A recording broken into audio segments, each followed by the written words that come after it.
In the last lesson, we looked at how the PSTN gateway enables interop between SIP networks and PSTN networks.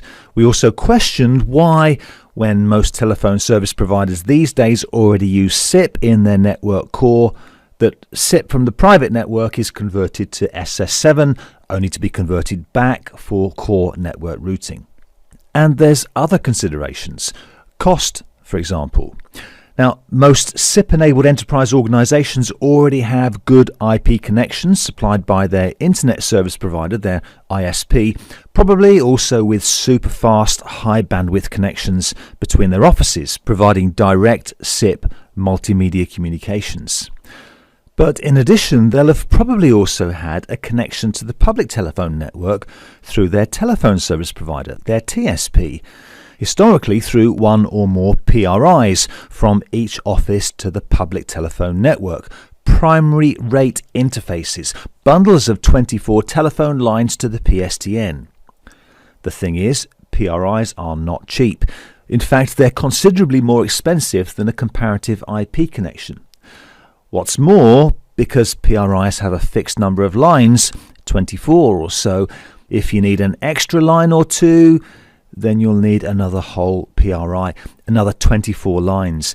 And even though only 2 of the 24 are in use, rental is charged on both PRIs, effectively doubling the monthly charges. So, tell me again, why translate SIP for calls to the public network, and why pay for both PRIs and IP connections? Well, the good news is that we don't have to. Instead, we use a SIP trunk. It's interesting these days to consider the ISP and the TSP. In times past, they'd have been operated by different types of company. Nowadays, the distinction is becoming less clear. The ISPs also do public telephone, and the TSPs also do broadband and internet. It's like the two roles have merged, resulting in the Internet Telephone Service Provider, or ITSP. Then you get the infrastructure people, companies like Level 3, who initially just rented out their lines, their infrastructure. Now they too provide public telephone as well as broadband. It's a real buyer's market with so many options to choose from and so much competition. Great for driving down prices. So most telephone service providers these days offer enterprise customers SIP trunks, effectively a direct SIP connection from the private SIP network to the public telephone network over existing IP connections, meaning when I call my buddy over there, the invite enters the public network without protocol or media conversion and does so over an IP connection, meaning no need for costly PRIs at the caller side.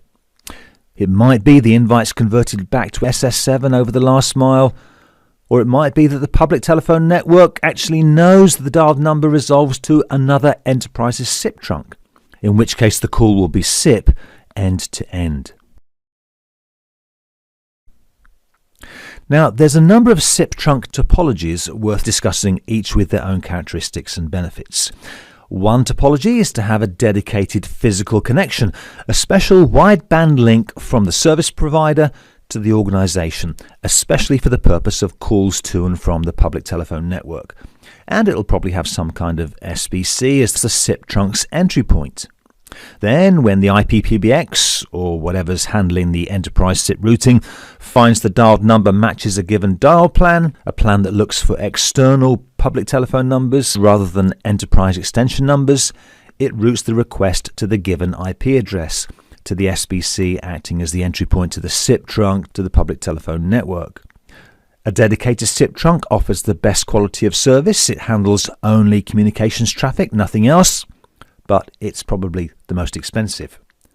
Another more typical option, particularly where the service provider supplies both internet and telephone services, is for the SIP trunk to be a virtual connection, a virtual tunnel using the existing IP connection. In routing terms, there's little difference from the last scenario, except the entry point is probably inside the service provider network.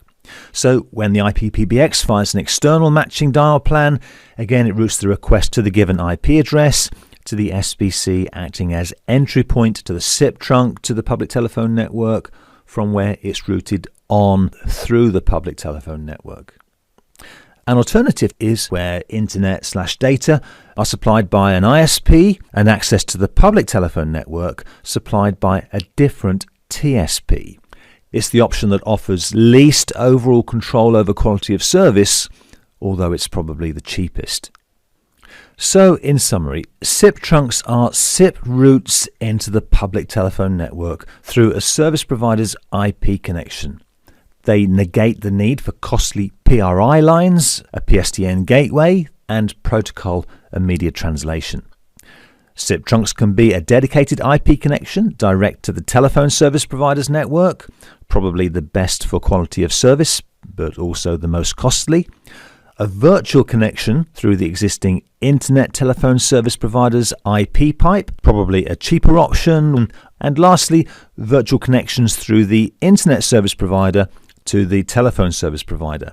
This approach is probably the cheapest option, as there's not so much control over prioritizing real-time traffic.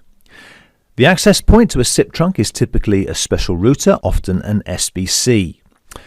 Note that calls made through SIP trunks may still incur charges, although with far greater ITSP competition, call charges have fallen considerably, with many packages these days offering unlimited calling for a fixed fee.